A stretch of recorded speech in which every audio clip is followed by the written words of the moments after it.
અમદાવાદમાં છોલે ભટુરામાંથી વંદા નીકળ્યા। ગ્વાલિયામાંથી મંગાવેલા ખોરાકમાંથી વંદા નીકળ્યા હતા।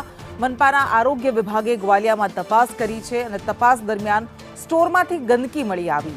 મનપા દ્વારા ગ્વાલિયા સ્ટોરને 25,000નો દંડ ફટકારવામાં આવ્યો છે। તો ગ્વાલિયામાંથી મંગાવેલા ખોરાકમાં વંદા નીકળ્યા છે, જેના કારણે આરોગ્ય વિભાગ દ્વારા કાર્યવાહી કરવામાં આવી છે। વધુ વિગત સાથે સંવાદદાતા કશ્યપ જોડાયા છે। આરોગ્ય વિભાગ તરફથી ગ્વાલિયામાં અત્યારે તપાસ કરાઈ, ગંદકી જોવા મળી। આ એક પ્રખ્યાત સ્ટોર છે, તેમ છતાં પણ અહીંયા આવી હાલત છે।